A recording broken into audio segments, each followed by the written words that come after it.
Buenas tardes a todos. Mi nombre es María Sol Vescos. Soy médica, especialista en medicina interna y en geriatría y estoy a cargo de la dirección del Centro Formador de Clínica Médica del Hospital Misericordia. Además, trabajo en la cátedra de Clínica Médica de nuestro hospital. Vamos a comenzar la segunda clase de este módulo de geriatría. Geriatría, bueno, es toda una especialidad, pero nosotros desde la clínica médica deberíamos abordar esta situación o conocer un poco más de este gran grupo de pacientes para poder abordar mucho mejor toda la problemática que ellos implican. En primer lugar, reconocer que el envejecimiento en sí mismo no es una enfermedad, sino que es una etapa más de la vida de cada uno a la que todos esperamos alcanzar, que tiene características biológicas propias relacionadas con el envejecimiento en sí mismo, que suele cursar o estar acompañado, no siempre, pero sí en algunas oportunidades, con una serie de enfermedades que arrastra desde etapas más tempranas y otras que son características de este grupo etario, y donde el rol fundamental del médico y de todos es que este paciente mantenga primero su salud, pero fundamentalmente que mantenga la autonomía y la independencia para poder de esta manera seguir su vida sin necesidad de requerir la ayuda de mucha más gente. Con respecto al envejecimiento, nosotros sabemos que existen cambios y esos cambios son propios simplemente de tener más años. En distintas áreas de nuestro organismo, sí, el paso del tiempo va dejando su marca y así podemos ver que ocurren, por ejemplo, cambios en la figura corporal. Los pacientes de más edad suelen ser más delgados porque en realidad ocurre una disminución del tejido celular subcutáneo y disminuye también todo lo que es la masa muscular de estos pacientes. En general, los hombres llegan a su peso máximo alrededor de los 50 años y a partir de esa etapa van disminuyendo el peso. Y en el caso de las mujeres esto ocurre pero cerca de los 70 años. Recordemos que posmenopausia existe un aumento de peso en estas personas. Además, ocurre también una pérdida de la estatura. La pérdida de la estatura está dada por una disminución de la calidad mineral del hueso, por una disminución del calcio en los mismos, que pueden condicionar a veces pequeñas fracturas que aumentan más o que disminuyen, mejor dicho, más la estatura de un individuo. El abdomen se torna más redondeado porque si bien hay una disminución del tejido celular subcutáneo, la grasa en sí no disminuye, sino que se redistribuye y principalmente se redistribuye intraórganos y principalmente intraórganos abdominales. Por eso las piernas y los brazos quedan con menos músculo, con menos tejido celular, quedan más delgados y resultan más frágiles. En relación a los signos vitales, existe un deterioro en la termorregulación. Los pacientes tienen menos sensibilidad a los cambios de temperatura ambiental, por eso muchas veces se exponen más o quedan más expuestos frente a los golpes de calor. Disminuye también la transpiración y eso altera un poco también esta regulación que decíamos, y cuando son afectados por gérmenes, su capacidad para responder a sustancias pirógenas es menor que en un individuo de menos edad. Con respecto a la frecuencia cardíaca, también existe una disminución de la frecuencia cardíaca en reposo.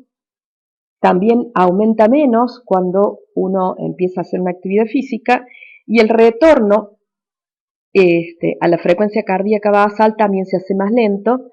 Todo ello contribuye a que tengan menos resistencia a los ejercicios intensos, ¿sí? La tensión arterial es una de las que aumenta, sobre todo la tensión arterial sistólica, y al existir una alteración o una disminución en los vasoreceptores, de la respuesta de los vasoreceptores, hay una mayor incidencia de hipotensión ortostática. A nivel cardiovascular, disminuye la reserva de capacidad cardíaca y también se altera la geometría del corazón, lo que hace que los pacientes suelen tener mucha más insuficiencia cardíaca y mucha más dilatación auricular, principalmente, lo que conlleva a un aumento en la frecuencia de las arritmias. Las válvulas cardíacas se calcifican, especialmente la válvula aórtica, y eso determina una estenosis. Y en relación a la sangre, disminuye el agua corporal total, disminuye el agua en la sangre, por supuesto, y también disminuye la cantidad de glóbulos rojos. Los pacientes no suelen tener disminución de los glóbulos blancos por el envejecimiento en sí mismo, pero sí disminuyen los linfocitos y la capacidad y su función. A nivel respiratorio, la disminución en la capacidad de oxígeno que se transfiere es más reducida y tiene menos respuesta a la disminución del oxígeno ambiental y también al aumento del dióxido de carbono, por ende tienen menos tolerancia al ejercicio, combinado con lo que decíamos en relación a lo cardiovascular, y a las grandes alturas, toleran menos o peor las grandes alturas. Existe una disminución en el reflejo de la tos y en la movilidad de los cilios. También hay una producción disminuida de las inmunoglobulinas A. Todo eso hace que estos pacientes tengan una mayor susceptibilidad a las infecciones respiratorias, lo que se asocia también con una tendencia al colapso de la vía respiratoria. Cuesta abrir la vía respiratoria, hay alguna alteración en la inspiración y en la expiración, en los tiempos que duran cada una, y eso lo hace más susceptible a las enfermedades pulmonares. A nivel endocrino son varios los cambios, quizás los que tengan más relevancia son la menor respuesta que tienen los tejidos a la insulina, por eso existe una mayor intolerancia a la glucosa, una elevación en la tirotrofina, especialmente en las mujeres, que hace que algunos pacientes uno detecte cifras de TSH entre 5 y 10 muchas veces, que no necesariamente van a requerir tratamiento porque son subclínicas, pero que nos tienen que hacer alertar ya que probablemente solo sea parte de este envejecimiento. Obviamente disminuyen los estrógenos, disminuyen los andrógenos y también disminuye la aldosterona y la renina con una menor respuesta al estrés en relación a los corticoides.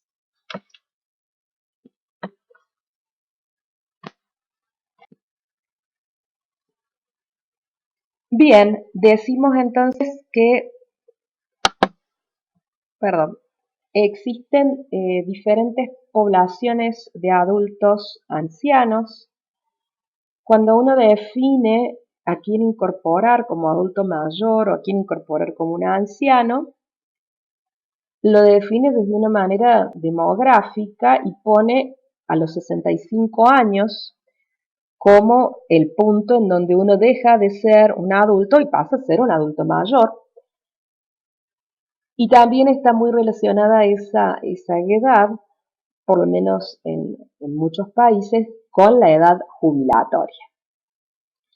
Sin embargo, la población anciana o esta población que tiene más de 65 años no se comporta de manera homogénea y vamos a tener, en primer lugar, cuando nos encontramos con un paciente de esta edad o mayor, preguntarnos qué tipo de paciente mayor estamos viendo.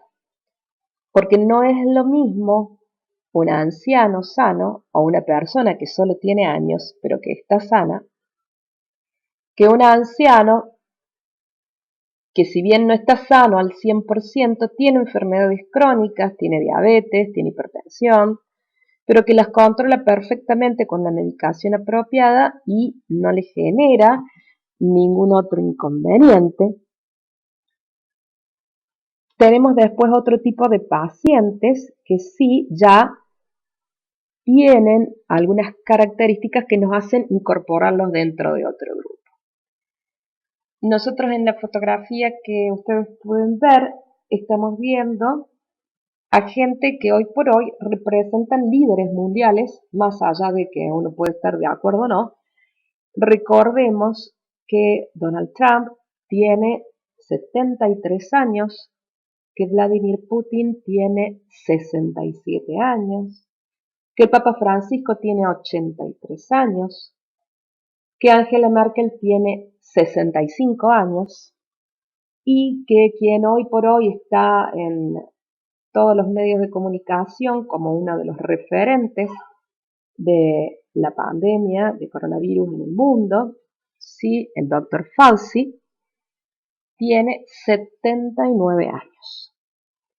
Imagínense si nosotros solamente atendiéramos a nuestros pacientes pensando en la edad que tiene cada uno de ellos y cómo, quizás hasta de manera, por decir, flojita, dijéramos, oh, ya son grandes, ¿sí? Bueno, entonces es importante esto, ¿eh? La idea la tenemos que tener siempre presente cuando nosotros atendemos a un adulto mayor, es de poder ubicar a este adulto en alguna de las categorías que vamos a ir mencionando. Entonces dijimos, tenemos adultos sanos, ancianos sanos, que solamente tienen años o tienen una enfermedad crónica bien tratada o tienen una enfermedad aguda que puede resolver sin mayores inconvenientes y en este caso nosotros debemos utilizar todas las estrategias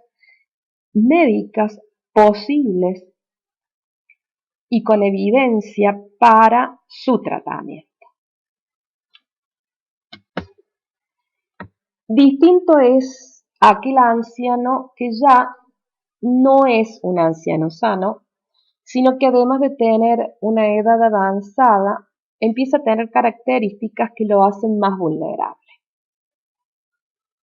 Hace unos años se definió el concepto de fragilidad para los pacientes de mayor edad y sabemos que es un síndrome, si se quiere, clínico, biológico, en donde el paciente tiene una disminución de sus reservas fisiológicas que ante una situación estresante surgida por el acúmulo y el desgaste de todos sus sistemas fisiológicos, va a terminar generándole efectos adversos para su salud que lo van a condicionar y que probablemente le generen mayor riesgo de hospitalización y también de muerte. Pacientes que están en una situación en donde son independientes, pero que frente a cualquier noxa externa pueden rápidamente volverse dependientes.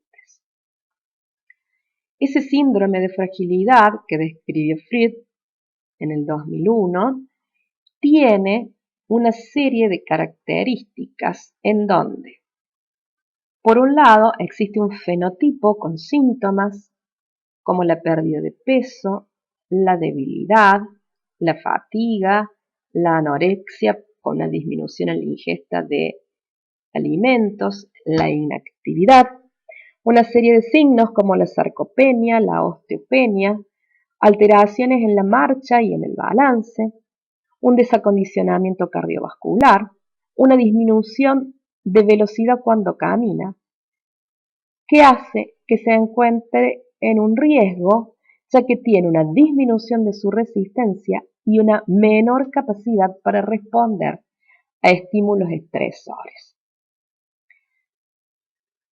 Como algo subyacente, estos pacientes tienen esta disminución que decimos de reserva fisiológica, tienen una o más enfermedades y todo eso va a determinar lo que decíamos recién. Caídas, enfermedades agudas que no pueden recuperarse de una manera fácil, mayor hospitalización, mayor discapacidad, dependencia, institucionalización en residencias para adultos mayores y probablemente finalmente la muerte. Entonces, cuando uno hace una evaluación de un paciente de más edad, sobre todo cuando ya no tienen 60 y pico, sino que ya están en los países que tenemos una expectativa de vida más alta, por encima de los 75 años, empezar a ver si este paciente tiene muchas comorbilidades, si tiene mucha pluripatología, qué medicación está tomando, cuántos medicamentos está tomando, si tenemos algún problema cognitivo o afectivo, si se interna de manera reiterada en una institución, si tiene alguna patología crónica que lo invalida, si no tiene soporte social, si existen problemas de morbimortalidad cercanos, si es un individuo muy pobre, o si presenta uno o más de los síndromes geriátricos de los que hablaremos en un rato. Toda esa situación hace que este paciente ya no solamente tiene más de cierta edad, sino que también presenta algunas situaciones o algunas características que lo hacen mucho más vulnerable. Finalmente tenemos un tercer grupo de pacientes que son aún más frágiles que los anteriores y que los consideramos pacientes geriátricos. ¿Por qué?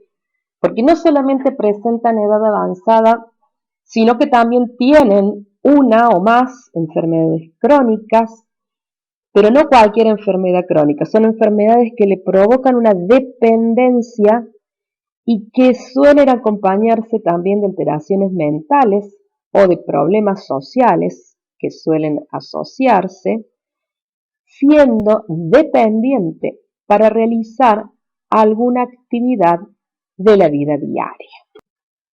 Entonces, decimos que que la edad en sí misma o la vejez en sí misma no representa una enfermedad, pero sí que existen cambios que tenemos que ir conociendo desde lo fisiológico para poder entender y para poder dar una respuesta a nuestros pacientes, no desde una manera solamente médica o clínica, sino desde una manera integral. Entonces, valorar un paciente mayor, un paciente anciano, no solamente hace que utilicemos todas nuestras herramientas clínicas, sino que también tengamos que dar mano a otras herramientas muy importantes en las que no solamente somos nosotros los que vamos a abordarlo, sino también tenemos una serie de disciplinas que nos van a ayudar, ¿sí? Para valorar un anciano, entonces, hablamos de lo que es la valoración geriátrica inicial e integral, en realidad es integral, y lo decimos a esto como un instrumento que me permite ponerme frente a un paciente y valorarlo desde distintas esferas, desde lo clínico, desde lo psicológico, mental y también desde lo social. De esa manera uno puede tener una visión más amplia y clara del contexto en donde tenemos a nuestro paciente para no solo poder diagnosticar y tratar enfermedades, sino también incorporar conceptos de síndromes geriátricos. El síndrome geriátrico, ya también lo vamos a mencionar más adelante, representa un grupo de situaciones que ocurren en los pacientes de edad avanzada con mucha más frecuencia que en otros grupos de edad y que por sí mismos, si bien no determinan necesariamente una enfermedad, pueden hacer que nuestro paciente se fragilice y o se geriatrice. Con una valoración geriátrica integral, en donde tenemos en cuenta todos estos aspectos que venimos mencionando, la tarea de un equipo multidisciplinario nos va a ayudar y nos va a tener o nos va a mejorar la calidad de atención y la calidad de vida de nuestros pacientes. En ese modelo de atención geriátrica integral vamos a ver que tenemos distintos accionares en distintas esferas. En la esfera clínica, la anamnesis, una evaluación general, el diagnóstico y el plan terapéutico que vamos a aplicar a nuestro paciente, cada uno considerando todas las dimensiones que tiene, ¿sí?, relacionadas con la clínica, con la funcionalidad física, con la funcionalidad psicológica y con la funcionalidad social. Es muy importante que cuando hacemos la valoración integral de nuestro paciente, además de decir que es un hipertenso, que es un paciente con insuficiencia cardíaca, que es un paciente con un tumor, valoremos y tengamos presente cuál es el pronóstico vital de nuestro paciente y el pronóstico funcional en las áreas que mencionábamos. Entonces, lo vamos a ir valorando desde distintas áreas. El área clínica corresponde principalmente a lo que hacemos habitualmente.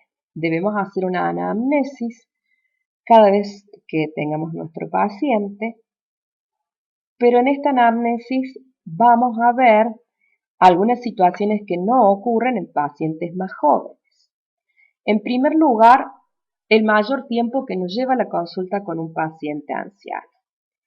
El paciente anciano muchas veces tiene dificultades en la comprensión de lo que le estamos diciendo o no necesariamente un déficit neurológico, ¿no? A veces no escucha bien, a veces no distingue bien, a veces hablamos muy rápido, a veces no los miramos a la cara. Entonces la capacidad de atención está un poquito disminuida y si uno no lo está mirando, el paciente por ahí no puede expresar o no entiende tampoco lo que nosotros le queremos decir. Entonces son consultas, como lo decía el doctor Pressman en su primera clase de geriatría, que no pueden ser de 10 minutos, ¿sí? Eso es fundamental, si no, probablemente no podamos llegar a tener una valoración completa del paciente. Muchas veces necesitamos que la familia participe de nuestro interrogatorio, de nuestra anamnesis, para poder recabar datos que sean más precisos o más, digamos, concretos, ¿sí? Debemos valorar la nutrición en relación a qué está comiendo, cuándo está comiendo, si puede, si no puede comer. La valoración de la nutrición es un eje fundamental en la atención de nuestros pacientes ancianos. Si ellos no se alimentan, probablemente poco podamos hacer nosotros con fármacos y con demás medidas terapéuticas y métodos de diagnóstico. La medicación que están utilizando, que eso también es otro gran capítulo, tanto de nutrición como de medicación, volveremos un poco más adelante. Las vacunas, sí, en los individuos de la tercera edad, la vacunación es tan importante como en cualquier otra etapa de la vida. Hay vacunas que los pacientes deben colocarse.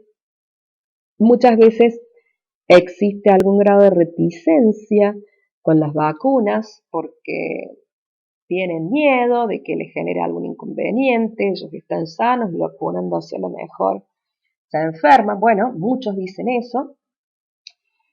Entonces, bueno, la recomendación tiene que ser clara y tiene que venir del médico, ¿no? Si nosotros no creemos que la vacuna sirve, bueno, estamos en un problema serio. Toda esta epidemia, bueno, toda esta pandemia en la que estamos inmersos en este momento, hace o ha hecho que la gente salga a pedir vacunas para todos, ¿sí? Bueno, es un momento entonces para que nuestros pacientes mayores tengan las vacunas que corresponden con el calendario nacional. La identificación de los síndromes geriátricos, otro gran punto en la anamnesis, el paciente quizás no los relate como síntomas ni como signos, lo podemos observar nosotros en el examen, pero los tenemos que buscar. Cuando un paciente entra en la consulta hay muchas cosas que tenemos que observar. ¿Qué vemos primero? ¿El paciente ingresó solo? ¿Viene con alguien? ¿Viene con un familiar? ¿Viene con un cuidador? Cuando nosotros vemos que el paciente viene solo y tiene algún grado de fragilidad, bueno, es una alerta, ¿sí? Un paciente que viene caminando en un andador y nadie lo ha podido traer a la consulta, o es un paciente que está solo, o es un paciente cuyas redes de contención no son las adecuadas, probablemente. Entonces, son cosas que tenemos que chequear y preguntar, ¿sí? Si el paciente viene solo, ¿por qué viene solo? Y sobre todo, como les decía, cuando tienen algún grado de fragilidad. ¿Por qué acude al consultorio? ¿Cómo acude al consultorio? ¿Cuál es el motivo de consulta? Como en cualquier otro individuo, ¿sí? Viene por algún problema crónico, viene a hacer algún control, apareció algo en el último momento que lo esté molestando más. ¿Quién lo comunica? ¿Es él el que puede explicar lo que siente? ¿O es un familiar que lo acompaña, que nos está diciendo qué le pasa porque el adulto no se puede expresar bien o porque no cuenta todo? Algunos familiares dicen no cuenta todo, o porque el familiar detecta cosas que para el paciente aún no son cosas importantes o no son cosas visibles, fundamentalmente relacionadas con los deterioros cognitivos. También es importante que conozcamos las prioridades del paciente. ¿Por qué? Porque lo que para ellos puede ser importante, quizás para uno sea algo que no es relevante.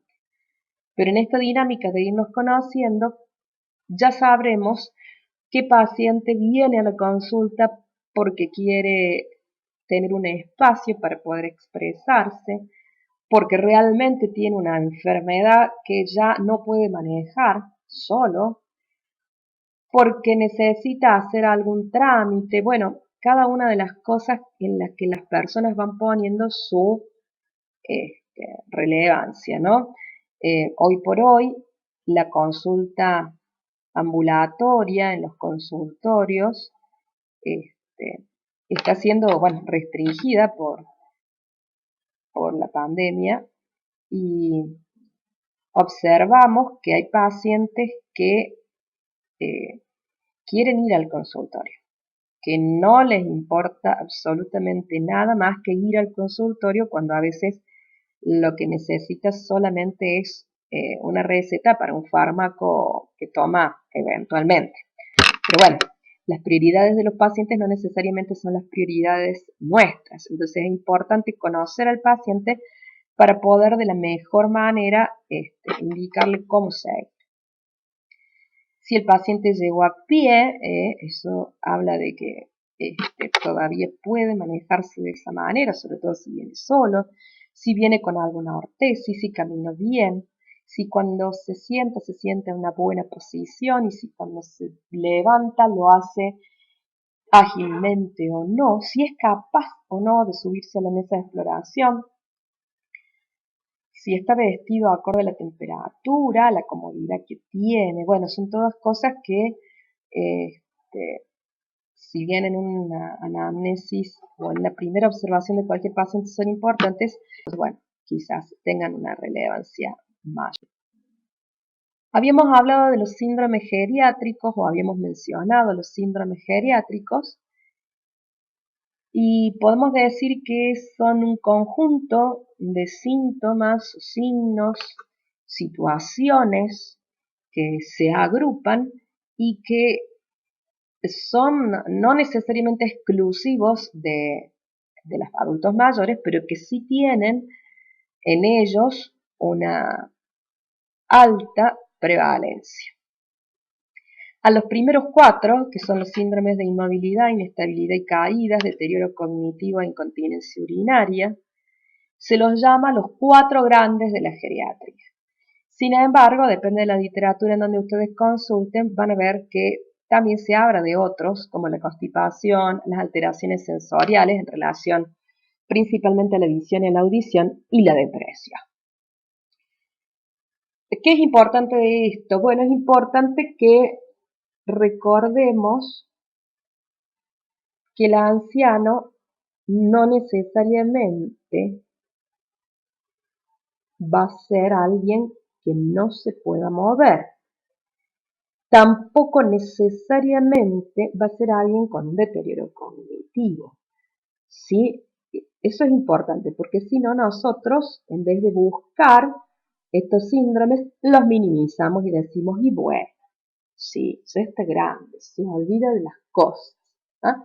Bueno, siempre tengan presente y vuelvan a las primeras diapositivas donde dijimos que la edad en sí misma no necesariamente es un determinante de la situación en la que se encuentra el paciente. El paciente es individual y más allá de los años habrá que ver.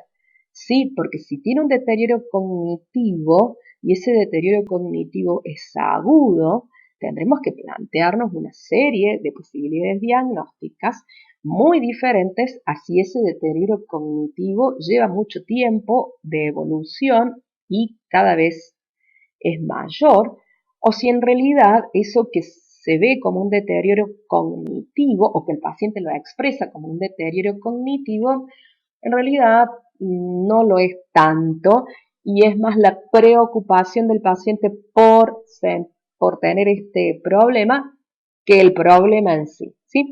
Entonces, nosotros cuando estamos frente a un anciano tenemos que hacer todo lo que dijimos recién y preguntar, porque a veces no nos dicen, sobre todo cuando lo observamos moverse, si tiene inestabilidad, si se ha caído en el último tiempo, cómo considera su memoria, él o algún familiar, si qué pasa con la continencia de los esfínteres, si es marcada, si no, si es eventual, si no, lo es. Bueno, toda esta serie de preguntas que nos tienen que surgir, aunque el motivo de consulta haya sido un control de hipertensión arterial y a priori no lo podamos observar este, de una, digamos, ¿sí? Otra cosa importante es la función que tiene el médico de cabecera de nuestro paciente. ¿Por qué? Porque tiene que haber alguien que conduzca toda esta maraña de cosas que se plantean y que las tenga en cuenta, ¿sí? Si nosotros sectorizamos a nuestro paciente anciano y por cada patología que tiene lo enviamos a un especialista diferente y no hay alguien que pueda coordinar todo eso, vamos a terminar perjudicándolo de una manera mayor que lo que haríamos en un paciente más joven, ¿sí? Entonces, esto de alguien que conduzca la salud de un paciente mayor es muy importante, ¿sí? En función de eso, decíamos también que quizás una entrevista nos deje o nos diga poco de nuestro paciente. Vamos a necesitar varios contactos con él como para tener una idea acabada de su situación en todos estos ejes que estamos intentando valorar. También es importante la anamnesis, como en cualquier adulto mayor, ¿sí? Cualquier adulto, digamos, o ya hasta cualquier joven, que hagamos un rastreo de el alcohol, del consumo de alcohol que tiene ese individuo, si es un consumo esporádico, si es un consumo frecuente, si es un consumo de ahora o si es un consumo anterior, ¿sí? También si fuma, si no fuma, obviamente desaconsejando este hábito en cada una de las consultas. Intentar visualizar el maltrato. Bueno, el maltrato es otro gran capítulo dentro de la geriatría, ya que es mucho más frecuente de lo que uno puede visualizar y ni hablar de lo que uno o lo que se denuncia en función de este maltrato, ¿sí? Maltratar a un anciano no solamente es golpearlo, existen muchos tipos de maltrato que tienen que ver con maltratos hacia su persona física, hacia su psicología, su parte emocional, hacia su bienestar económico, ¿sí? Vemos nuestros pacientes que no quieren bancarizarse, un gran problema en la situación en la que estamos hoy, y no quieren darle la tarjeta de débito, aunque la tengan, a ninguno de sus familiares, porque tienen miedo de que esos familiares les quiten parte de su dinero. Miedos a veces mal, que no tienen relación con la realidad, pero muchas otras veces sí. Entonces no son tan infundados esos miedos. Bueno, el maltrato es algo que uno lo puede percibir también, quizás no en la primera consulta, pero que si ustedes consiguen tener cierto grado de confianza con su paciente, probablemente les termine comunicando. Con respecto a las infecciones de transmisión sexual, bueno, los adultos mayores tienen relaciones sexuales. No sé si lo sabían, pero ocurre. Y nosotros tenemos la obligación de preguntar y asesorar acerca de las mismas. Con respecto a las hepatitis B y C, bueno, la B justamente también en relación a las relaciones sexuales, la hepatitis C no, pero recordemos que las indicaciones de transfusión sanguínea en otras épocas eran bastante más frecuentes y los controles que se hacían sobre esa sangre no son los controles que hoy tenemos. Entonces, muchos de nuestros pacientes pueden haber sido contagiados en algún momento de hepatitis, ¿sí? Quizás ahora estamos viendo las consecuencias de ese contagio, pero no es algo que debemos dejar de valorar. Con respecto al examen clínico físico de este adulto mayor, vamos a tener que realizarlo como lo realizaríamos con cualquier paciente, ¿sí? De manera ordenada y tratando de no saltearnos una parte del examen, ¿sí? Como en un adulto más joven, como en un joven, como en un niño. Pero en nuestros adultos mayores vamos a tener que estar pensando que pueden aparecer algunas cosas o que tengo que ir a buscar algunas cosas que a lo mejor en otras etapas no voy a buscar o que me van a aparecer cosas a las que yo les voy a dar un valor diferente a lo que haría en un paciente más joven, ¿sí? Bueno, con respecto a los signos vitales, un poco lo que decíamos entre estos cambios del envejecimiento, nos podemos encontrar con un paciente adulto mayor que en relación a la temperatura no tiene variaciones, en relación a la saturación de oxígeno tampoco, pero sí es importante recordar que la hipertensión, que la presión arterial, sobre todo la presión sistólica, puede estar más alta, de hecho va a estar un poco más alta, y que no nos vamos a volver locos ni los vamos a enloquecer a ellos insistiéndole en que tengan 120, 80 milímetros de mercurio, porque probablemente con esa presión arterial ni se sientan cómodos ni tengan una cantidad de flujo suficiente cerebral, ¿sí? Entonces vamos a ser un poquito más laxos en relación al control de su tensión arterial, buscando objetivos individuales en nuestros pacientes y una presión en la que ellos realmente se sientan bien, ¿sí? Con respecto a la frecuencia cardíaca, muchas veces nos vamos a encontrar con que tienen tendencia a la bradicardia, eso ya lo habíamos mencionado cuando hablamos de los cambios fisiológicos, pero también dijimos que el corazón se modifica en su geometría y que pueden aparecer o que están más expuestos a tener arritmias. Entonces, es muy importante tomarle el pulso a nuestro paciente y ver si presenta alguna arritmia o no. La fibrilación auricular es muy prevalente en este grupo, entonces, y es muy simple de detectar. No podemos dejar de tomarle los signos vitales, ¿sí? La gente muchas veces concurre al consultorio y cuando uno le habla y le toma la presión, lo mira como, wow, está tomando la presión. Bueno, sí. Hay que revisar a los pacientes y los signos vitales, bueno, indudablemente hay que tomarlos, ¿sí? Entonces, como decía, nos podemos encontrar con esto. Es fundamental en el anciano tomar la presión sentado, perdón, sí, sentados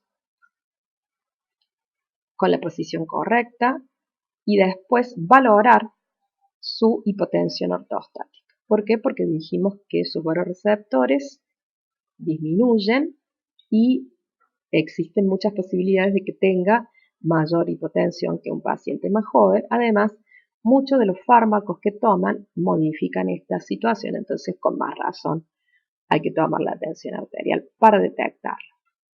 Con respecto a la inspección general, bueno, ¿cuál es la actitud del paciente? ¿Cuál es su tensión? ¿Cuál es su grado de conciencia? Como cualquier paciente, digamos, más joven.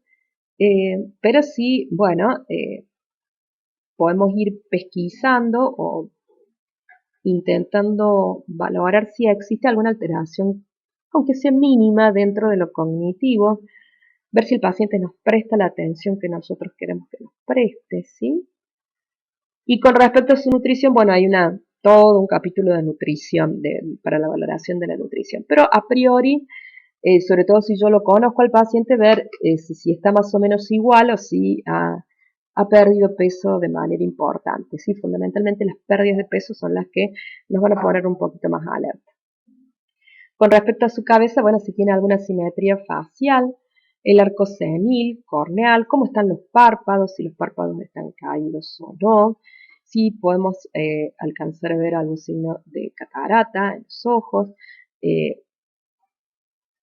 La inspección de la boca es fundamental, ¿sí? La dentadura, pero también ver si tiene micosis, si tiene algunas características de su lengua que nos hagan pensar en algún déficit vitamínico. También es importante valorar la presencia de tumores en la boca, que bueno, están bien a la vista, pero si uno no los revisa no los va a encontrar. Y la palpación de las arterias temporales que pueden aportarnos datos para nuestro paciente. Con respecto al cuello, bueno, la movilidad de la columna cervical, y si tienen o no tensión, dolor, los latidos carotídeos, si aparecen ganglios, su tiroides, si aparecen nódulos. Recordar que en los pacientes mayores de 50 años la presencia de enopatías, y bueno, no suelen ser tan favorables como en los pacientes más jóvenes. En relación al tórax, estar atentos a las curvaturas patológicas, ¿sí? Las hipoescoliosis marcadas que pueden tener, a veces son determinadas por fracturas vertebrales que no alcanzamos a detectar.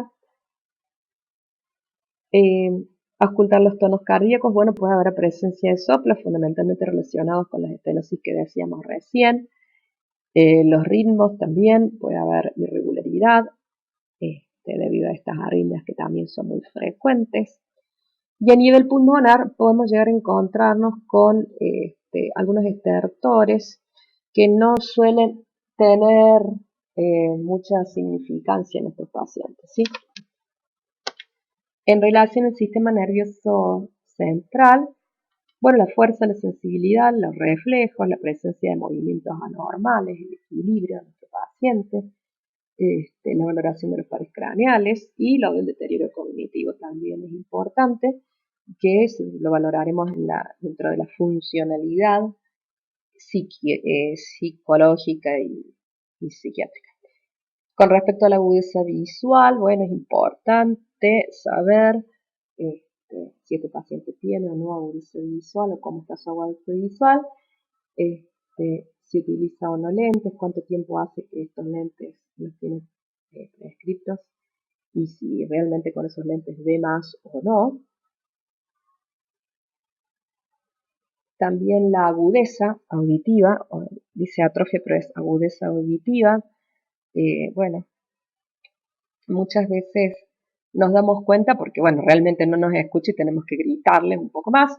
Y otras veces lo podemos detectar si nos acercamos y le hablamos despacio, pero claro, en cada uno de los oídos. Y bueno, eso también nos puede dar una idea de cómo está su agudeza visual. De ninguna manera esto quita la interconsulta oportuna con el especialista de oído en caso de necesidad, ¿no? Muchos pacientes tienen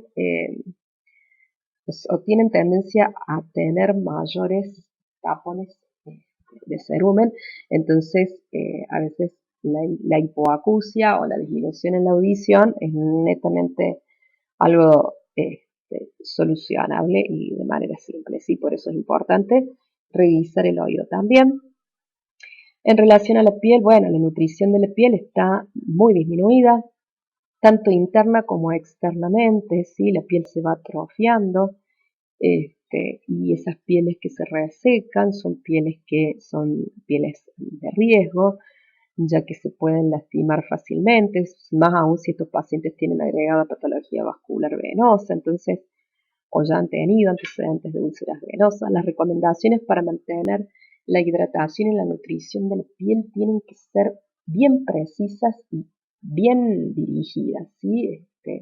A tomar líquido, a utilizar cremas nutritivas, ¿sí? A bañarse y inmediatamente después de salir del baño colocarse una crema para que se absorba y que esa piel tenga mayor nutrición, ¿sí? Este, de esa manera vamos a evitar mayores inconvenientes más adelante. La presencia de hematomas y la presencia de petequias, recuerden, los pacientes tienen más fragilidad en sus capilares y también tienen una piel más finita y más seca, entonces todo eso hace que frente a mínimas traumas aparezcan estas lesiones y a veces sin trauma alguno.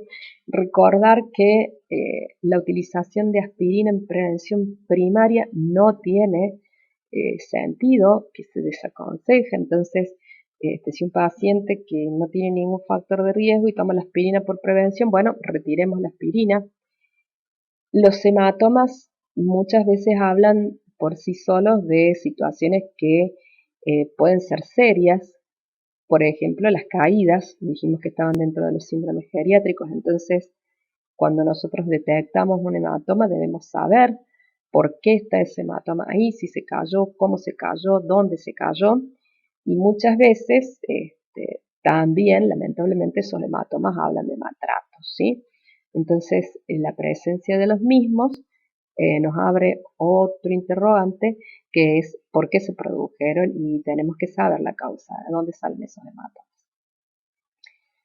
Bueno, las úlceras de decúbito también, si ustedes quieren, las pueden poner dentro del síndrome de fragilidad, las pueden poner dentro de los síndromes geriátricos, son mucho más frecuentes en los pacientes ancianos y eso hace que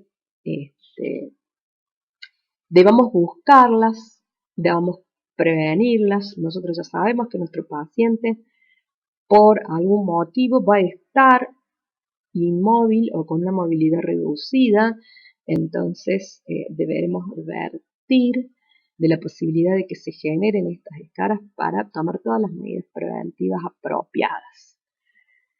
En relación a las que ya están, bueno, el tratamiento por supuesto de las mismas y la valoración nutricional para que éstas puedan curar lo más pronto posible. En relación a los genitales externos, sí, se observará atrofias, pero es importante ver también si aparecen ulceraciones o infecciones de algo que ya no es normal. Bueno, eh, nosotros ya terminamos nuestra evaluación, digamos, clínica y podemos empezar a solicitar pruebas complementarias que nos ayuden a determinar cómo está nuestro paciente.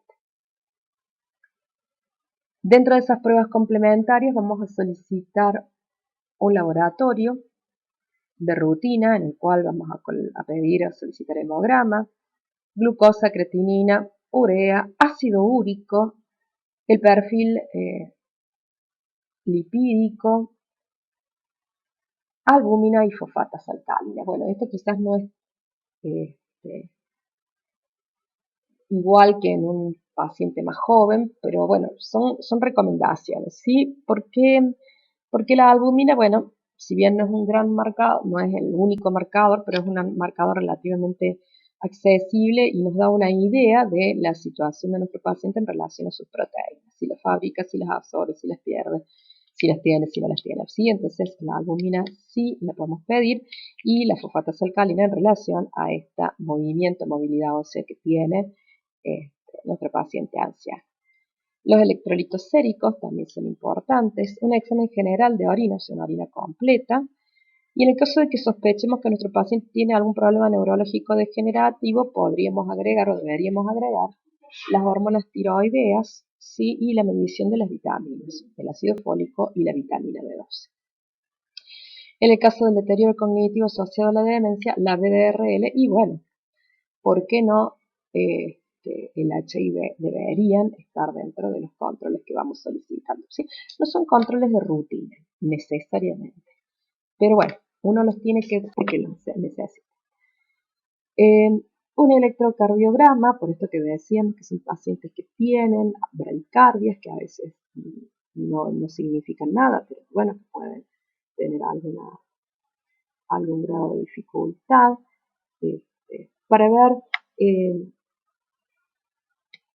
los efectos que puede tener, bueno, la isquemia a nivel del corazón, que también es bastante más frecuente, el agrandamiento de las cavidades, la presencia de arritmias, de fibrilación auricular principalmente, y digamos, sí, como para tener una especie de referencia de cómo está nuestro paciente. ¿Sí? Estaría indicado solicitarle por lo menos una vez al año, sobre todo si no tiene ninguna comorbilidad asociada, un electrocardiograma. Con respecto a la radiografía de tórax, sí, no en búsqueda de cáncer de pulmón, porque bueno, la sensibilidad y especificidad es bastante baja, no tiene mucho sentido por eso, pero nos va a aportar cierto grado de información en relación a la capacidad del pulmón de este paciente. ¿Sí? En algunos lugares ustedes van a ver que lo indican, otros no, pero bueno, como hacemos la evaluación inicial de cualquier paciente que queremos tener una aproximación a sus estudios, podríamos pedir. El índice de Frax. Bueno, el índice de Frax, ustedes saben que es un índice que se aplica teniendo en cuenta una serie de condiciones, principalmente la edad de los pacientes, el sexo y si tienen algunas enfermedades, o la toma de algunos medicamentos. Y de acuerdo a ese índice, uno podría solicitar o debería solicitar una densitometría ósea. Como la geriatría son índices y tablas y demás, por ahí sería importante también recordar que si uno a una mujer que tiene más de 64 años o a un hombre que tiene más de 74 años le pide una densitometría ósea, no está pecando de más, está haciendo lo correcto. Entonces, si nuestro paciente nunca lo han evaluado y llega a la consulta y es una mujer de más de 64 años, le podríamos solicitar una densitometría, y si es un varón mayor de 74 también. También si tienen estos pacientes factores de riesgo asociados, como por ejemplo la diabetes, también, ya lo dijimos dentro del laboratorio que deberíamos solicitar a nuestro paciente, debemos solicitar una glucemia en ayunas. Sí, en ellos es muy importante la estratificación del riesgo cardiovascular, un poco por lo que decíamos antes, qué tanto valor le vamos a dar a un colesterol de 225, que quizás para ellos es algo terrible, al uso de la aspirina, si realmente es necesario o no, al uso de las estatinas, si realmente son necesarias o no. ¿Sí? Entonces, si nosotros hacemos una buena estratificación del riesgo cardiovascular, no vamos a dejar de recomendar a un paciente que realmente necesita una medicación, y a su vez vamos a evitar medicar o sobremedicar a otro paciente que no tiene indicación de tomar ninguna ninguna aspirina, ninguna estatina, ¿sí? Entonces la estratificación del riesgo cardiovascular en los pacientes ancianos cobra una relevancia muy importante. Con respecto a la enfermedad pulmonar obstructiva crónica, uno debería rastrear con espirometría a aquellos pacientes que tienen síntomas crónicos por más de 3 meses compatibles, ¿sí?, con EPOC, con bronquitis crónica, tos, disnea, y o que tengan una historia de consumo de tabaco de 35 a 40 paquetes años. En estos casos estaría indicada la espirometría. A ver, cuando nosotros hablamos de rastreo o hablamos de screening, estamos hablando de pruebas que se aconsejan a pacientes con determinadas características, ¿sí? De repente, nosotros tenemos un paciente individual que no se ajusta o que tiene más o menos riesgo, bueno, entonces solicitaremos el estudio que estemos necesitando. Si esto del screening es para la población general, ¿sí? Con respecto a la enfermedad renal crónica, se puede rastrear o se debe rastrear la enfermedad crónica, especialmente en pacientes que son hipertensos y o diabéticos, utilizando el aclaramiento de la creatinina, la proteinuria y la ecografía renal. Con respecto al aneurisma de aorta abdominal, sí dijimos que pacientes entre 65 y 75 años que alguna vez fumaron, especialmente si son varones. ¿Vamos a rastrear la dislipemia? Sí. Vamos a medir el perfil lipídico, idealmente colesterol total, HDL, triglicéridos, si están disponibles, en adultos entre los 40 a los 75 años. Y se van a repetir cada 1 o 2 años hasta 5 años en pacientes que no tengan riesgo cardiovascular. Volvemos a lo mismo de antes, la medición, la estratificación del riesgo es sumamente importante. Ahí dice hasta los 75 años. ¿Qué quiere decir? Que si viene un abuelo de 76 años a la primera consulta y quiere saber cómo está su colesterol, le voy a decir, no, no lo voy a arrastrar porque usted ya está, no. La individualización es importante y si nosotros no tenemos un estudio previo, bueno, lo veremos en cada uno si corresponde o no pedir dicha determinación. Con respecto al rastreo de la patología oncológica en los adultos mayores, el cáncer cervical, en mujeres de entre 50 a 65 años que tengan un riesgo promedio, o sea, el habitual, se sugiere realizar un Papa Nicolau cada 3 años, dice esta guía. Muchas pacientes se lo hacen cada 2 y algunas cada año, y muchas ginecólogos deciden no rastrear después de los 65 años, ¿sí? Muchas veces otros siguen hasta cada vez más tardía, pero bueno, esta es una de las recomendaciones, ¿sí? En el caso de que nunca se les hizo un rastreo a las mayores de 65 años, bueno, se le puede hacer uno y ya está, listo. Si eso dio bien, no repite. Con respecto al cáncer de colon, la indicación o la sugerencia de las guías de la Nación dicen que se debería solicitar una sangre oculta en materia fecal una vez al año en pacientes que tienen entre 50 y 70 años. A su vez, en estos pacientes se sugiere también rastrear precozmente el cáncer de colon con la fibrocolonoscopia debido a que existen muchas patologías premalignas que pueden ser extirpadas y evitar un mal mayor, ¿no? Después de los 75 años la evidencia es insuficiente. Podríamos rastrear a alguien que no haya tenido un rastreo previo y si no tiene ninguna comorbilidad muy importante que limite la expectativa de vida a poco tiempo, porque en realidad ¿qué hacemos si lo detectamos y no lo vamos a tratar? Y si someter a un estudio altamente invasivo, si no voy a hacer ningún tratamiento de asco porque el paciente tiene una demencia avanzada y bueno, quizás no tiene sentido, ¿sí? De todas maneras, uno lo puede individualizar, lo puede conversar con el paciente, con la familia y en función de eso ir tomando decisiones, ¿sí? Obviamente, los pacientes que tienen antecedentes familiares de esta patología deben comenzar su rastreo a edades más tempranas y el tiempo entre una lesión y la otra va a ser menor. Se desaconseja utilizar ecografía ginecológica o la determinación del CA-125 para rastreo de cáncer de ovario. Eso se desaconseja, porque en realidad no aportaría mayores beneficios en la población general. ¿Sí? Recordemos que estamos hablando de screening. Si yo tengo un paciente que tengo alguna sospecha, tengo alguna situación que me genera duda, y bueno, por supuesto que haré lo que tenga que hacer.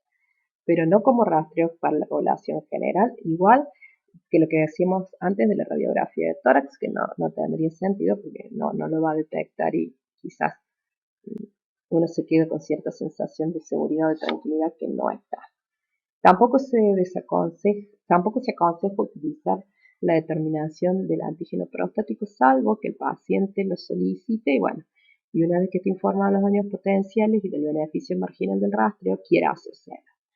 Esto muchas veces ocurre, los pacientes están obsesionados, algunos con el PSA, se lo quieren hacer, bueno, se lo terminan haciendo, después eso deriva en una biopsia, muchas veces después de esa biopsia empiezan a tener algunas situaciones relacionadas con la disminución de su potencia sexual, y bueno, todo eso genera algo complejo. Eh, Rastrear por rastrear quizás no tenga demasiado sentido, no para el médico generalista o el médico clínico, quizás los urólogos tengan alguna postura diferente o puedan hacer una mejor evaluación. Sí, en los pacientes mayores de 50-60 años, la hiperplasia benigna de próstata suele ser un problema importante. Estos pacientes tienen que enfrentarse todos los días a síntomas bastante molestos y bueno, obviamente la consulta oportuna con el urólogo. Con respecto al rastreo del cáncer de mama, bueno, en mujeres entre los 50 y los 74 años que tienen riesgo promedio se recomienda realizar una mamografía cada 2 años. Si tienen más de 75, en realidad no hay suficiente evidencia para recomendarla y bueno, pero se decide en conjunto. ¿Por qué? Porque depende del paciente. ¿Sí? Hay pacientes que tienen 76, 77 años y realmente tienen una vida más activa que mucha gente mucho más joven y funcionalmente están impecables y bueno, se le quiere hacer, se lo haga, incluso algunos dicen hasta los 80 años. Ahora, en mujeres que tienen un riesgo aumentado porque tienen una historia familiar o una historia personal de cáncer previo, bueno, las indicaciones son diferentes y ya queda listo, ¿sí? La pasábamos recién. Bueno, con respecto a la evaluación de la funcionalidad o la función física, digamos que nos van a predecir o nos van a decir cómo está nuestro paciente para vivir solo, autónomo, independiente, ¿sí? Y se basan en test, varios test, ¿sí? Cada uno de estos tests ustedes los pueden consultar en cualquier lado, son sumamente fáciles de realizar, de llevar a cabo, lo que pasa es que, bueno, insumen muchísimo tiempo. Quizás no sea necesario hacerlo estrictamente a todos los test con todos los pacientes, porque, bueno, eso sí, nos llevaría una consulta por lo menos 5 horas, pero sí es importante que, como decíamos antes, no en una sola consulta, sino en varias entrevistas que vamos teniendo con el paciente, podamos ir definiendo o completando un poco más para tener esta valoración integral o general. Las actividades que uno realiza se pueden dividir básicamente en tres. Las actividades básicas de la vida diaria, las actividades instrumentales de la vida diaria y las actividades avanzadas de la vida diaria. Para valorar las actividades básicas de la vida diaria utilizamos el índice de Katz y el índice de Bartel, que podemos utilizar otros, pero estos dos son como los que más rendimiento tienen y los que más se utilizan en definitiva. No sé si son los que más rendimiento tienen, pero son los más comunes. Cada uno de ellos va valorando si el paciente puede comer solo, si el paciente puede bañarse, si el paciente puede trasladarse de su cama a una silla, si puede subir una escalera, si contiene las heces o no, si puede tener un aseo personal. Es decir, justamente las actividades básicas de la vida diaria. ¿Sí? Si un paciente no es capaz de realizar las actividades básicas de la vida diaria, prácticamente estamos frente a un paciente al que clasificaríamos como paciente geriátrico, ¿sí? Las actividades instrumentales de la vida diaria son más complejas y por lo tanto, bueno, suelen ser nos permiten determinar de manera más rápida, más precoz, un paciente que pueda discapacitarse. Se puede utilizar la escala de Lawton y Brady, que son, digamos, las más difundidas, y bueno, y hace referencia a actividades como, por ejemplo, hablar por teléfono, hacer trámites, utilizar el dinero, ¿sí? Eso ya necesitamos una mayor capacidad funcional para hacerlo. Y las actividades avanzadas de la vida diaria, bueno, son aquellas más que requieren de, digamos, más capacidades en sí, ya que implican, por ejemplo, trabajar, ¿sí? Trabajar o realizar actividades sociales o recreativas que incluyen tener una buena atención, una buena memoria, una buena movilidad y demás, ¿sí? También tenemos que hacer la evaluación funcional psíquica y dentro de esa evaluación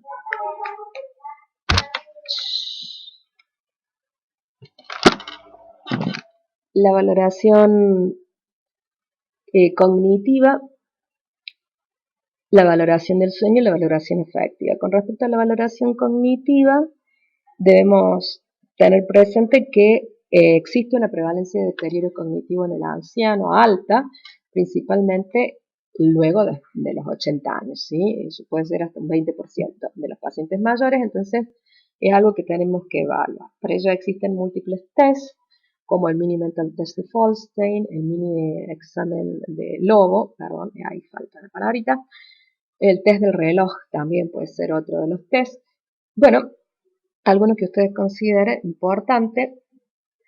El Mini Mental Test de Folstein evalúa varias áreas, es un test complejo si se quiere, pero así, complejo porque lleva su tiempo de realización, no se puede hacer en 2 o 3 minutos, un test que lleva un tiempo, pero quizás es importante hacerlo periódicamente con un paciente que concurre a la consulta con nosotros. Por ejemplo, una vez al año, ¿sí? No es muy sensible, es un test que va a poder mostrar, no, mejor dicho, no puede mostrar deterioros cognitivos leves o cosas que van iniciándose, pero sí puede determinar, o podemos ver en el test a lo largo del tiempo si va disminuyendo la puntuación de nuestro paciente.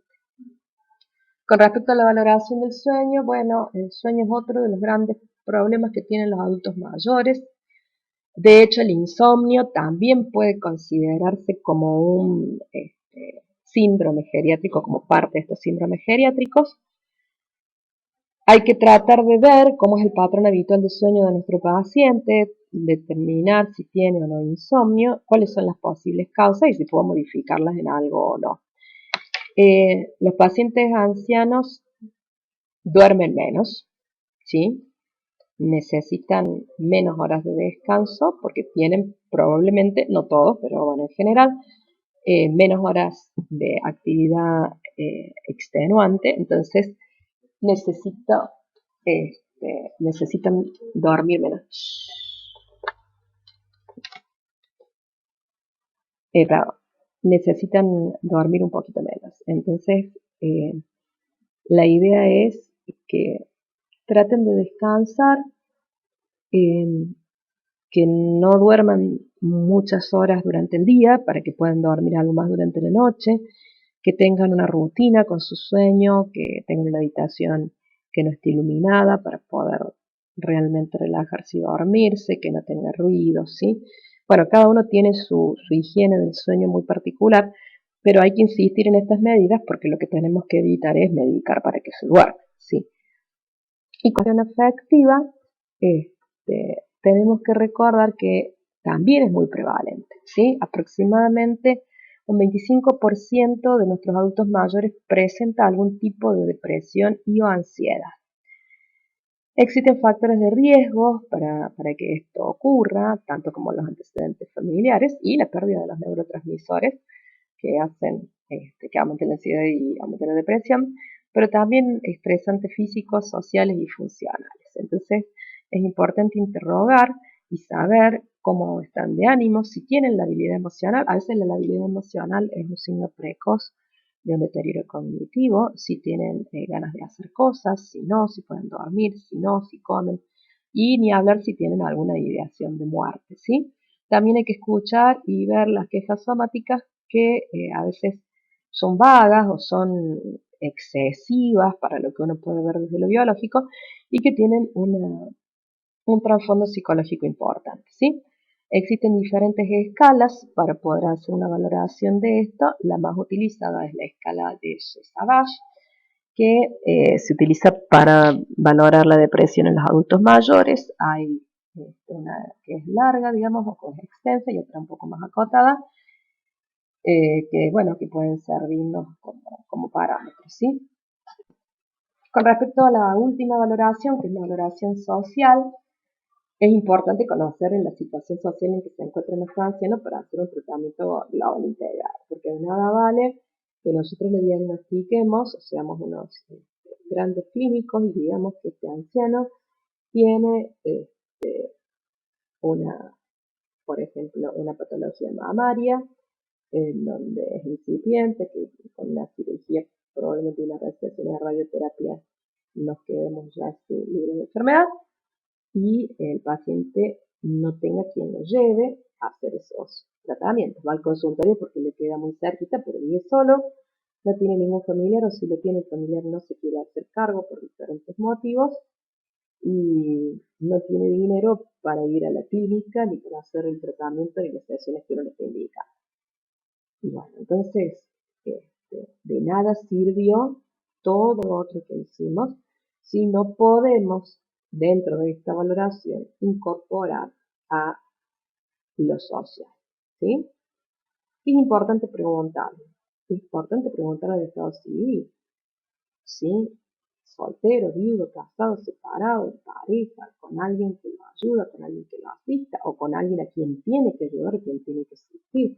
Si tiene hijos, cuántos hijos tiene, si esos hijos viven con él, si viven lejos, si viven en el extranjero, dónde vive, vive en una casita, vive en un departamento, alquila su casa, cómo vive, vive con alguien, vive con buenas condiciones de higiene y salubridad dentro de su domicilio o no, cuál es su ingreso económico, si tiene un pasar económico aceptable o si está muy por debajo de la línea de pobreza, si no tiene a nadie pero tiene buenos vecinos que lo ayudan o que lo asisten, o si tiene alguien de alguna organización, bueno, un montón de situaciones que uno debería tener presente para saber si de alguna manera todo esto que estamos intentando hacer y conocer a nuestro paciente eh, puede, puede ser canalizado a través de gente que lo ayude, ¿sí? Y de no ser así, de no contar con nadie, bueno, poder detectarlo también para intentar buscarle alguna solución, ¿sí? Posibilidad de maltrato. Bueno, ¿cuáles son los objetivos que tenemos que alcanzar? En primer lugar, la salud es un bien inapreciable. Todo, todo el mundo, todas las personas tienen derecho a esta salud, independientemente de la edad. Las actividades de promoción y prevención siempre van a tener que centrarse en la independencia, de que este paciente pueda seguir viviendo solo, fortaleciendo los lazos en la atención primaria y en los cuidados a largo plazo de sus patologías crónicas y de sus redes y de su manera de comunicarse con la sociedad. Establecer servicios geriátricos y gerontológicos que estén coordinados con la atención primaria sería lo ideal y es lo que se ve en otros países, y de estar atentos a la salud mental. Disponer de servicios de geriatría e intentar que la medicina geriátrica ingrese en los planes de estudio universitarios y en los sistemas de salud porque mayor respuesta a nuestros pacientes. Bien.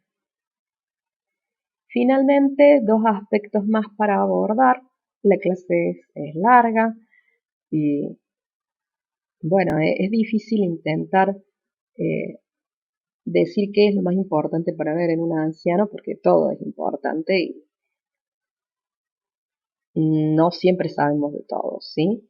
Pero bueno, con que nos quede el concepto de que hay cambios que son propios de la edad y que los ponen más vulnerables, con que la edad sola no es una situación para definir si hago algo por este paciente o no lo hago. Cuando decimos que la valoración no solamente tiene que ser física, que es lo que estamos acostumbrados a hacer, sino que también tengo que hacer hincapié en ver si esa persona va a poder hacer lo que yo le estoy pidiendo, si va a tener los medios funcionales, psicológicos y sociales para poder cumplir con las recomendaciones.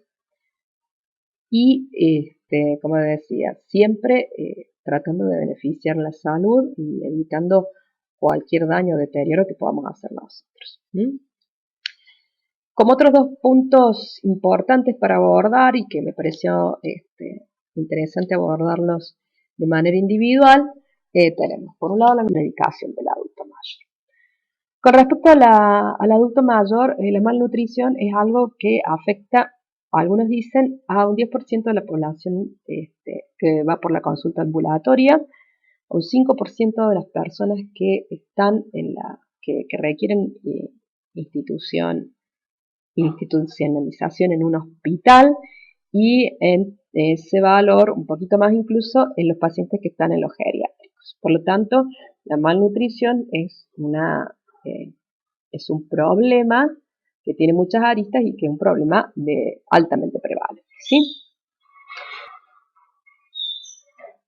¿Qué me pone en mayor riesgo de mortalidad? Que este paciente pierda entre un 5 y un 10% de su peso habitual durante un año. No necesariamente se va a relacionar con una condición maligna. Eso lo aclaro y me gustaría que ustedes lo tengan bien presente, porque por ahí, cuando uno tiene un paciente más joven que tiene una pérdida de peso de esta magnitud, enseguida piensa que tiene un tumor. En el anciano, en el adulto mayor, las situaciones por las cuales puede haber esa pérdida de peso son mucho más. Y los tumores sí también existen, pero no necesariamente son lo primero en lo que tengo que pensar. Sí es cierto que ese 5 al 10% lo pone o me lo cataloga como un anciano frágil, ¿sí? No es más un anciano sano, ya es un anciano frágil. Entonces, por eso es importante que dentro de lo posible detecte cuál es la causa y muchas de ellas las pueda corregir, ¿sí? ¿Cuáles son las causas? Que tenga una ingesta dietética inadecuada, eso puede ser multicausa. Que tenga pérdida del apetito, que tenga anorexia, que tenga una atrofia muscular importante, que tenga una sarcopenia, o que sí tenga efectos de alguna enfermedad inflamatoria crónica, maligna o no, que determine una caquexia. Y finalmente, no debemos olvidarnos la depresión, ¿sí? Que puede hacer que este paciente. ¿Quiénes están en riesgo de malnutrirse? Las personas que tienen patologías crónicas, las personas que tienen una enfermedad aguda pero que no consumen alimentos durante más de 5 días. Eso, fíjense qué importante que es cuando uno dice, bueno, pero es una infección urinaria, es una gastroenteritis, bueno, ya se va a recuperar. Eso ya se va a recuperar y bueno, depende de cuánto tiempo haya estado con náuseas, con vómito, deshidratado, con diarrea la persona, o con fiebre, porque no es tan fácil recuperarse, ¿sí? Y si son 4 o 5 días en que ese paciente no ha comido lo suficiente, por más que haya tenido un buen estado anterior, sus reservas no son tan buenas y puede caer en una malnutrición. Bueno, los ancianos frágiles, vulnerabilidad social. ¿Cuáles son los efectos orgánicos de la malnutrición? Disminuye la respuesta inmunológica, por ende son más propensos a tener todo tipo de infecciones. Disminuye la fuerza muscular, por ende se quedan más inmóviles y tienen más riesgo de caídas. Se retardan la curación de las heridas, y hablo de las escaras.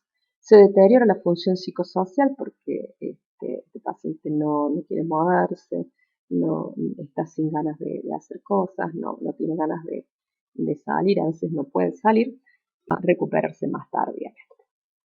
Otro aspecto que es importante a recordar y que uno no lo tiene en cuenta cuando ve pacientes más jóvenes es que el riesgo de mortalidad de una persona de más de 70 años no es afectado significativamente por el índice de masa corporal elevado, ¿sí?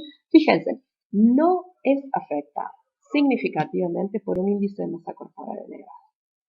No un índice de masa corporal de 35, por supuesto, pero cuando entre 25 y 29, que es un sobrepeso, no modifica de manera significativa la mortalidad de estas personas. Entonces, este, por ahí, en este afán de quererlo más, con menos peso, quererlo más delgado, más delgado, más delgado, más delgado, lo malnutrimos y tenemos toda otra serie de riesgos que sí son, que sí lo ponen mucho más vulnerable. Entonces, en este grupo, el consejo nutricional para lograr que baje de peso es, en realidad, como cualquier grupo, individualizado hacia cada persona y cuánto impacta ese sobrepeso o ese exceso de peso en su calidad de vida.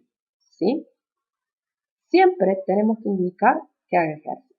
Siempre, siempre. Porque eso le va a beneficiar en toda su vida y le va a mejorar la capacidad de función. Pero quizás no excedernos con las restricciones o no ser tan tajante con las restricciones como seríamos en un adulto más joven, porque podemos llegar a malnutrir a nuestro anciano, entonces el beneficio termina siendo mucho menor de lo que nosotros esperamos e incluso puede ser perjudicial. ¿Cuándo voy a detectar el riesgo de malnutrición? Siempre. En el primer contacto que tenga con mi paciente voy a detectar si este paciente está en riesgo de malnutrirse. Si lo vengo siguiendo, ni hablar. ¿Sí? Si es un paciente que viene bajando de peso de a poco, pero pasando los meses y va perdiendo este porcentaje, bueno, hay que tenerlo presente. ¿Ah? Pero en el primer contacto con el paciente voy a tratar de buscar o detectar ese riesgo. Voy a buscar hallazgos clínicos de fragilidad. Las pérdidas de peso, las úlceras por presión. Si el paciente tiene alteraciones regulatorias, a veces han tenido accidentes cerebrovasculares y quedan medianamente bien, pero quedan con un trastorno de glutorio que no se recuperó, que no mejoró, que no se practicó igual. Y todo lo que eso implica. Identificamos estos grupos de riesgo y ni hablar de aquellos pacientes de malnutrición, ¿sí? ¿Cómo la detecto? Bueno, la detecto a través de la medida de peso en serie, ¿sí? Voy a pesarlo a mi paciente, voy a medir su circunferencia abdominal y voy a solicitar que recuerde cuál era su peso en los últimos años, ¿sí? Muchas veces ustedes se van a encontrar con mujeres que dicen, ay, sí, yo cuando me casé pesaba 40 kilos. Bueno, no, ese dato no nos es importante, les ha quedado muy grabado ellos en la memoria, pero sí es importante saber cuál es el peso habitual, ¿sí? En lo del último año, en los últimos 2 o 3 años. Si es más o menos constante, bueno, nos podemos quedar un poco más tranquilos. Evaluación dietética del apetito. Con respecto a la evaluación dietética es saber qué come habitualmente, si hay alguna comida que no le guste, si hay alguna cosa que por ahí no pueda comprar, aunque le guste, cuáles son eh, qué es lo que come habitualmente, ¿sí? Hacer como una especie de historia clínica de lo que come. Quizás no se acuerde específicamente de todo, pero sí saber si hace 4, 6, 2 comidas, si cena a la noche, si come un pancito con leche o si, qué es lo que está comiendo y por qué no estaría comiendo algún grupo nutricional que pueda ser importante. También valorar el apetito, si tiene o no tiene apetito y por qué no tiene apetito. Todos los antecedentes, bueno, clínicos obviamente, en el examen físico para detectar este, signos de malnutrición y los análisis de laboratorio que, bueno, como decíamos antes, están dentro de lo que pedimos habitualmente, por ahí se pueden agregar se puede agregar la transferrina como un marcador más, pero bueno, dentro de lo que podamos medir mejor, recordar los déficits vitamínicos que suelen ser importantes, sobre todo el complejo B, el ácido fólico, la vitamina B12 y la vitamina D.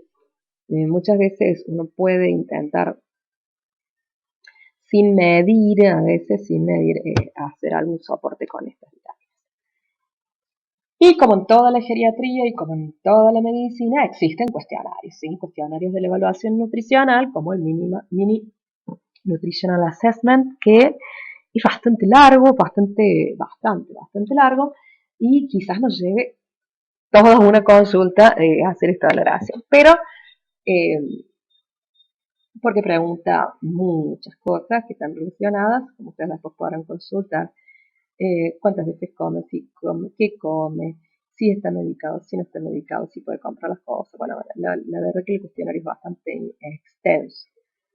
Pero bueno, si nosotros estamos ante la sospecha de alguna situación de malnutrición, sería interesante para poder rastrearla bien.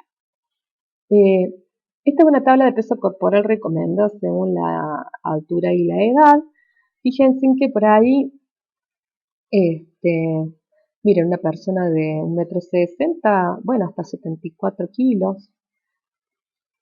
Si ya es un poquito más grande, hasta 71 kilos. Si ya es mucho mayor, hasta 68 kilos. ¿Sí? No estamos en valores probablemente, estamos en valores, perdón, probablemente cercanos al sobrepeso, para lo que sería una población más joven. Pero caer en la malnutrición y eso termina siendo peor.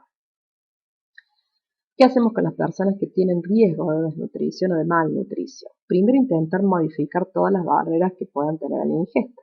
La primera es la nutrición. Si el paciente tiene una mala dentadura, probablemente no como no quiere comer o no pueda comer algunos alimentos, entonces habrá que ver la forma en que solucionamos la dentición y si eso por algún motivo no se puede solucionar, cambiar la consistencia de los alimentos y tratar de que el paciente tenga una alimentación variada y completa. Con respecto al apetito, bueno, tratar de ver por qué no tiene apetito, si es una cuestión orgánica, si es una cuestión psicológica, si es una cuestión afectiva, ¿sí? Para ver desde dónde lo podemos encarar.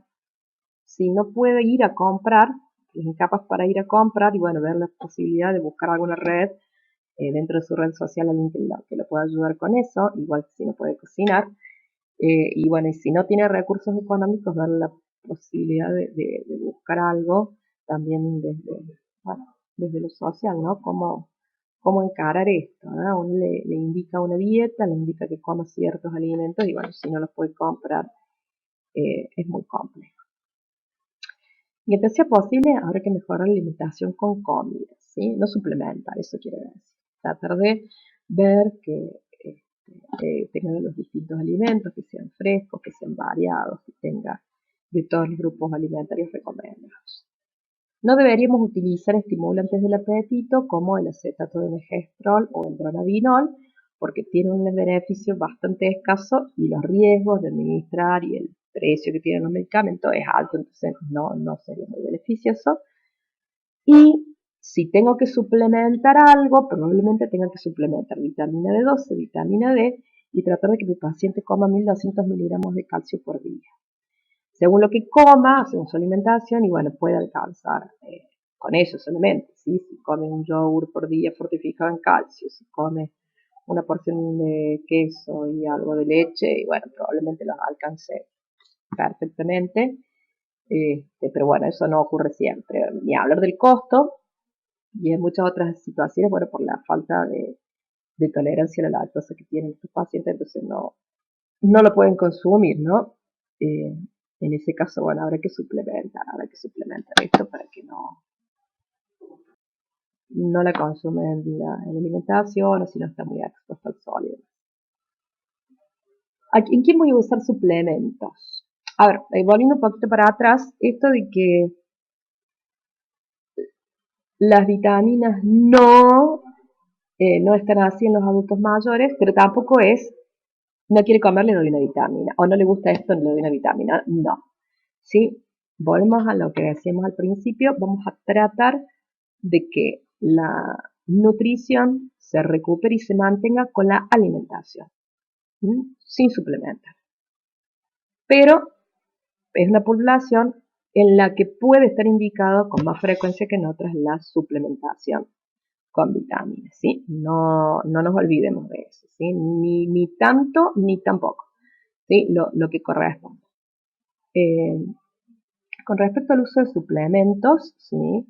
Que muchas veces, sobre todo en las instituciones donde están los adultos mayores, son muy prácticos porque uno se asegura que con un yogurcito o una porción de alguno de estos suplementos tenemos una buena cantidad de micro y macronutrientes en poco volumen, lo come rápido y demás. Pero bueno, tampoco es, volvemos a lo mismo, si yo lo puedo suplementar con la comida, es con la comida con que tengo que tratar de que no se malnutra. De no ser posible, bueno, buscaremos algún tipo de suplemento. Cuando nosotros tenemos un paciente que está en riesgo de malnutrición, lo primero que tenemos que hacer es identificar por qué y tratarlo, o tratar de, si no hay ninguna causa, digamos, biológica, ver por qué no está comiendo bien, ¿sí? Cuáles son las causas que hacen que no esté comiendo, que no tenga acceso al alimento que corresponde.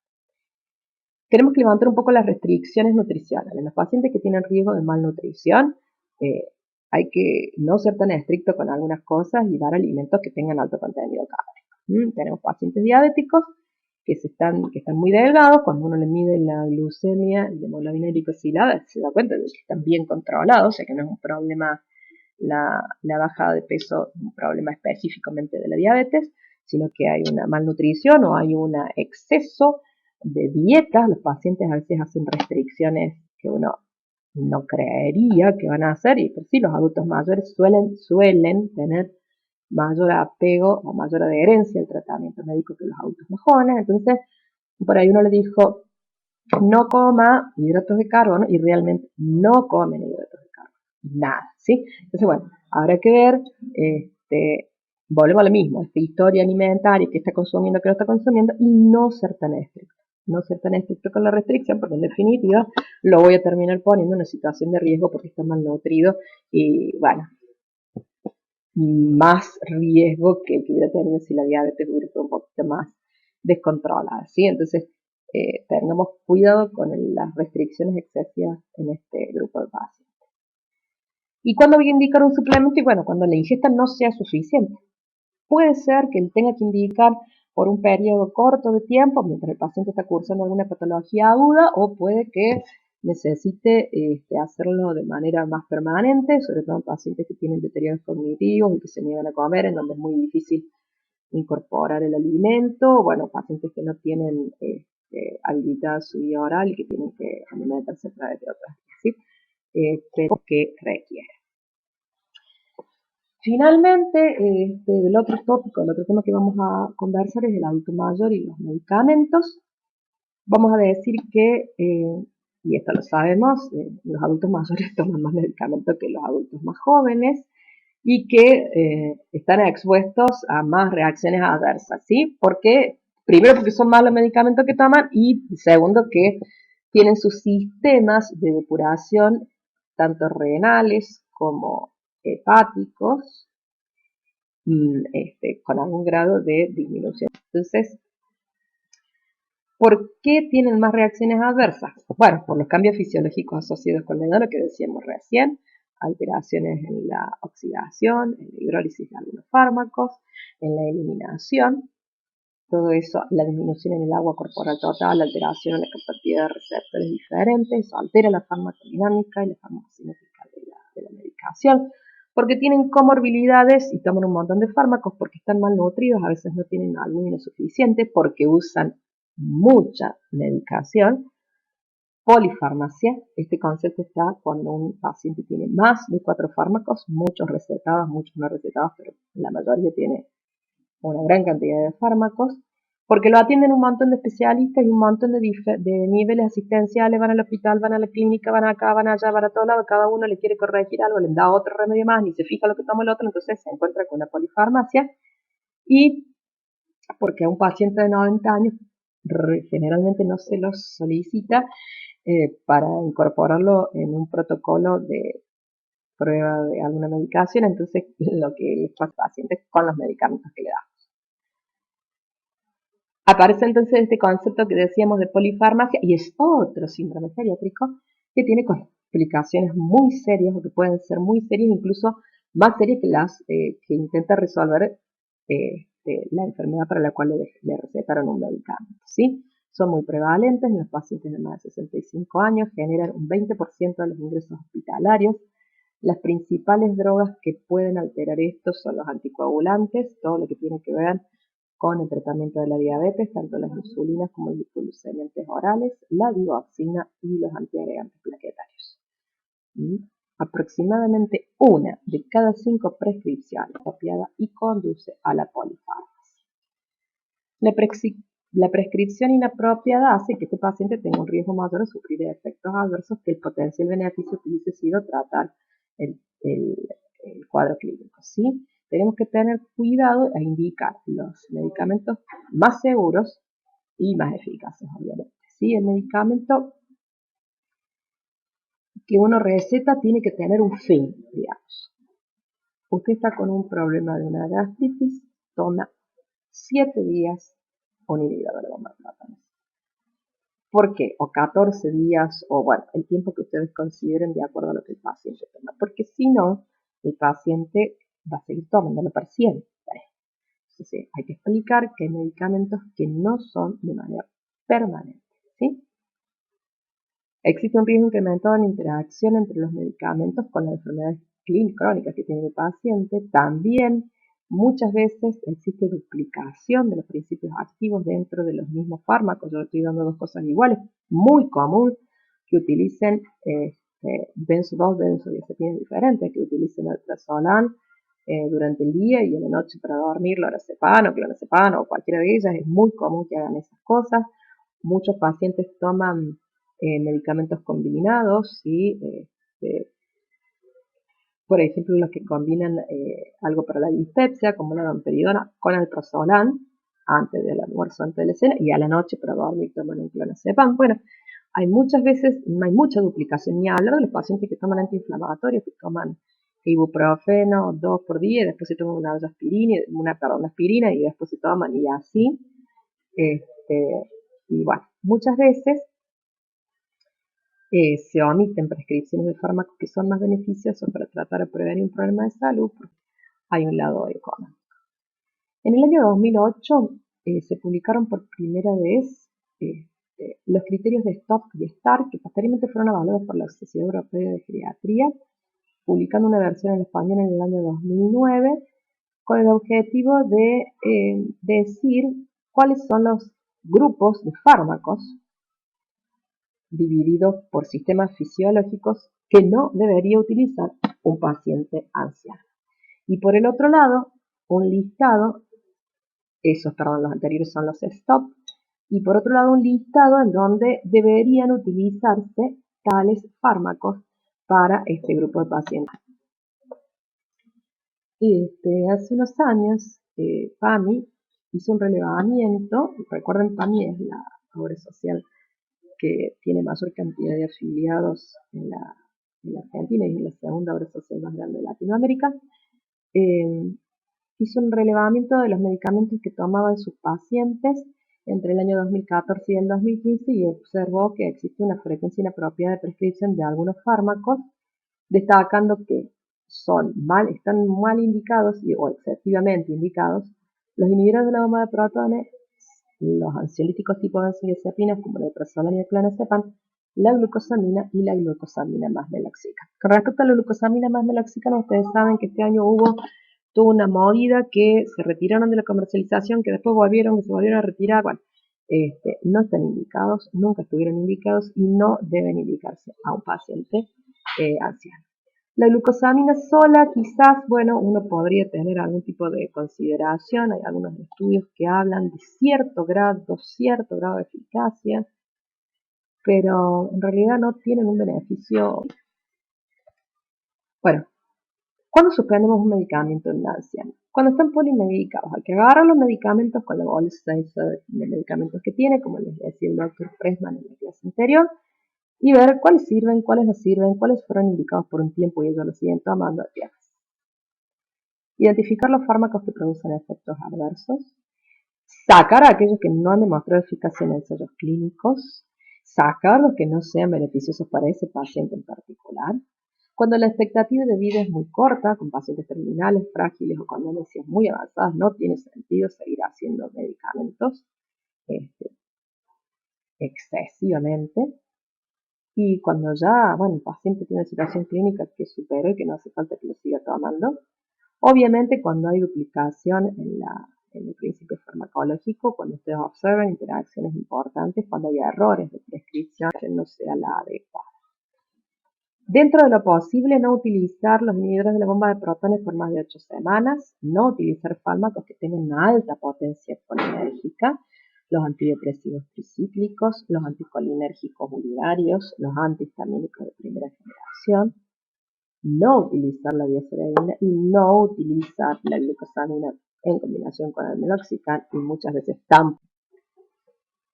No usar en lo posible la aspirina, como decíamos, en prevención primaria, sí, obviamente en prevención secundaria. No utilizar benzodiazepinas.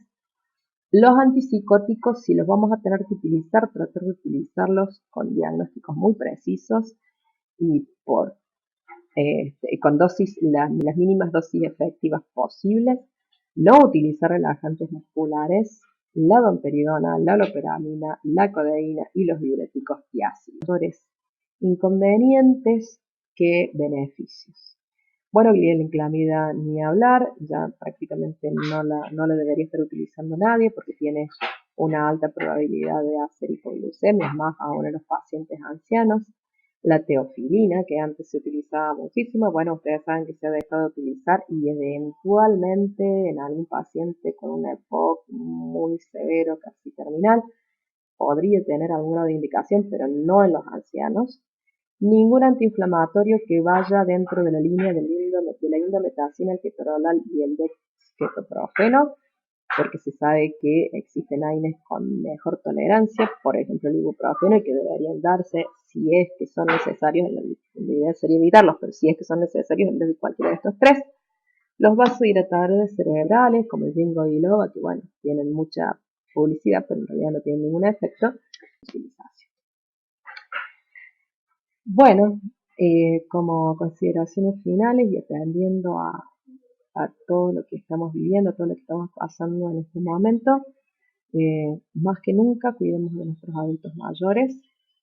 Recordemos que la edad en sí misma no es un criterio clínico para no brindarles la atención que nuestro paciente requiera. Y bueno, que cada adulto mayor puede ser nuestro abuelo, puede ser nuestro padre y ni hablar de que podamos ser nosotros dentro